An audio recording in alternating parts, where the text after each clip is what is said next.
We're going to move into the other finals that happened this past weekend. OWCS, Overwatch Championship Series.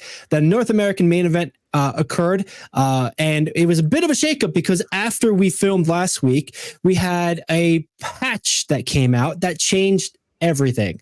We talked about it a bit. Malga was the meta, and people kind of rioted. They didn't want to see this for a whole nother month, and surprisingly, Blizzard responded. They changed the patch. They changed some of the nerfs into a situation where Malga is back just a little bit, but it's enough where he's not in every single game. We saw Sombra and Symmetra also nerfed, which is complementary to the Malga meta, which I think they were just trying to like rein back again, I said. But like this had a major impact on this weekend's tournament. And I'm bring up the bracket real quick here so we can take a look at the overall narratives. All right, here we are, the bracket from Face It.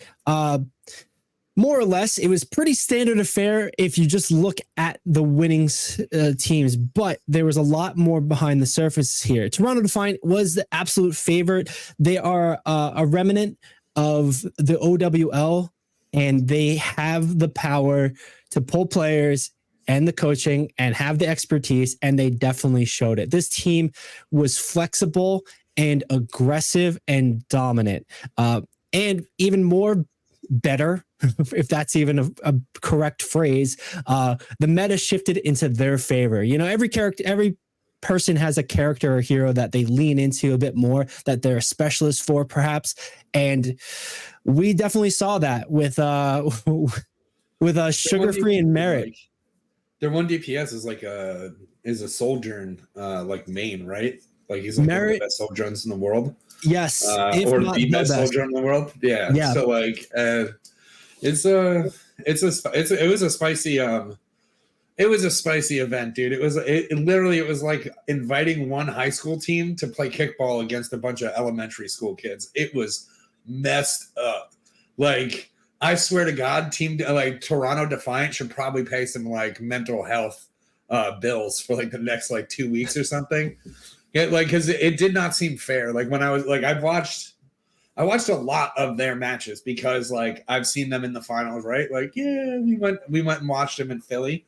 Yeah. So I was like, let's watch it. And I was interested in like M80 and like Timeless was doing like, you know, interesting. So I watched some of Timeless. I didn't watch any of like Luminosity's games except for the Luminosity versus M80. But Toronto did seem overwhelming in their strength, like absolutely overwhelming. Yes, they definitely were. And it was kind of expected. Like it wasn't a new story. It wasn't a surprise.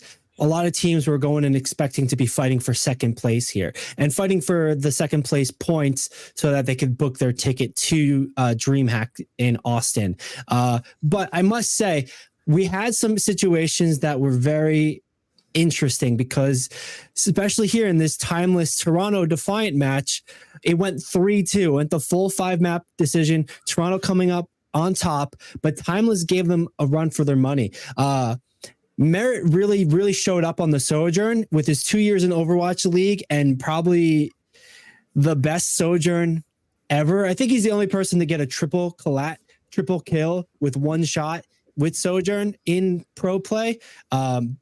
So he was putting on a clinic, but it was cool to see Chopper and Rocket come in and really put the pressure on as a counter DPS duo, as well as seeing. It's why you need bans in this game, bro. It's why you need bans. Like my man is a soldier merchant. He's an absolute merchant when it comes to it. Like he's just handing it out. It's ridiculous.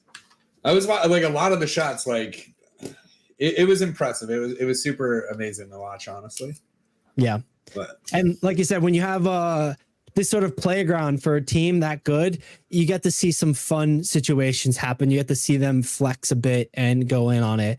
And even in this game against Timeless going 3-2, they were flexing. Toronto was pulling it out, pushing them as far as they can go, and they made it happen.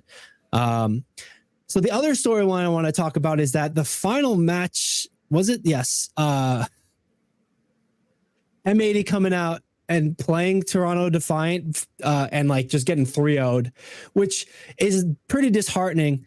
But they got knocked down to the lower bracket where they met with Timeless and then also got 3-1. So that ultimately it was a rematch of Timeless and Toronto Defiant. And Toronto Defiant just absolutely slapped 5-0.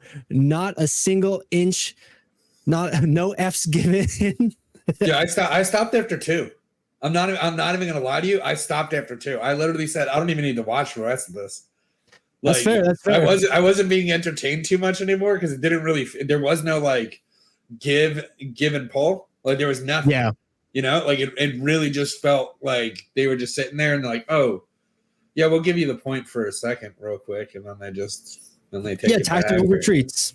Tactical retreat. And there was one embarrassing point for Merritt. I'm pretty sure it was Merritt, right? Where he got booped off by Lucio, and he got absolutely embarrassed by the oldest cheese in the book. Like it was one of the older maps. I can't remember the name of it, but Lucio standing outside just wall riding, and like he walked out, and he was like, he's not going to boot me, and he immediately got booped, and he got punished for it. Nothing happened. It was a 4v5. Nothing came of it, but he just got like, it was one of those facepalm moments where he's just like, damn it, like we're still doing this, guys.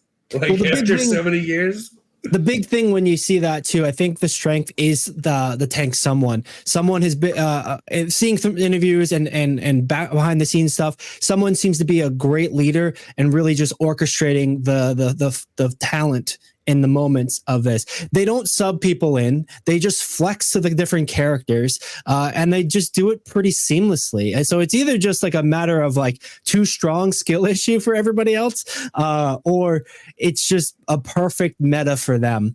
The other storyline I did want to talk about here is the M80. They ultimately came in 3rd place, but this was the team that had to rebuild the roster an hour before the deadline, and they managed to come in 3rd place. I think Avril had an interview with one of the players saying that it was still a bit of a disappointment because they were expecting to be a number 2 seat, being all those Overwatch League former players. But it didn't quite pan out that way. Either way, that's got to be amazing. Like you and I, let's form a roster an hour before something starts, and like let's see how good we do. And like, granted, these guys are the best in the world, but that's still impressive, right? It's still solid. It's still, it's still one of the more amazing things that like happens, right? Like they, in all honesty, because they haven't really practiced that well together, it just means that they're all really flexible players and like who they're able to play with, right? Like that's really what it comes down to is you have 4 to 5 players who are extremely flexible, able to meld with other people and know enough about their teammates to play at a high level with them. Like you can see somebody stream, you can see somebody play, but if you're not like it's it's like when we used to play like old shooters and stuff like that. A person who plays with a friend on split screen, like as soon as they stopped playing on split screen, they immediately knew exactly what their friend was doing. Like they knew where they were going and you just get the synergy going, and like that's really what it proves. And I think it's something to really like hang your hat on, right? It's like a really good achievement, and it's like a mark of a really solid team. And like that solidity is only going to get better because they've got a coach like Gator who coached the Atlanta Reign for so long.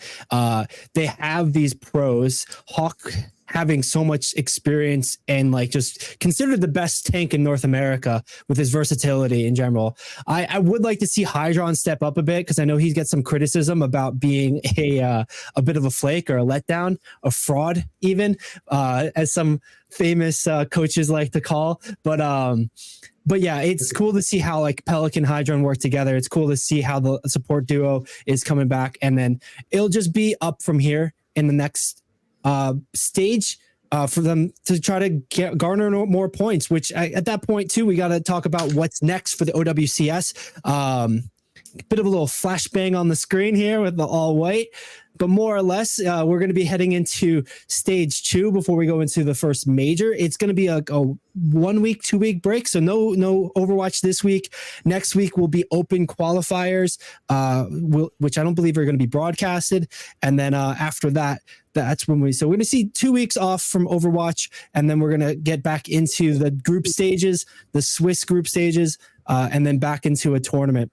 And here we go. Here's a bit of the specifics of what we're going to see. Same sort of pattern happening with the qualifiers, then to the groups, then to the tournament. And that bracket qualifier, registration will be open until April 5th, I believe it is. 2024 schedule, qualifiers to start. Here we go. Yep. Roster lock, April 5th. So if you're aspiring to be Overwatch legend, a champion per se, grab the boys, go sign up, start practicing, start scrimming. It's definitely worth doing. And Faceit has been a fantastic platform to do it on at any sort of ranking. If you got you guys and gals are in the bronze, the medals, like me and Nick are, it's something to definitely consider putting a team together, going to play, because it's a much different experience than your typical ranked experience. And who knows, you could be maybe somebody who's getting that 50 points, getting that $30,000 grand prize. What's the entry fee for it? I'm not entirely sure, but I'll look that up and we can talk about it a little bit later. I do want to talk about the points here because, like we had said previously, the points briefly are attached to the players and they increase per stage. So we see that Toronto Defiant got 50 points per player, totaling 250 for their first place, as well as that $30,000 prize pool. Next stage, the total prize pool will be 100. So that's going to be 100 points each, making it 500 points for the first place team total. It'll be cool to see what kind of roster shifts happen. And maybe that's some of the news topics we cover from here on out. Yeah, this is going to be interesting to follow. Yeah. It's definitely been a cool journey with that, and it was pretty exciting.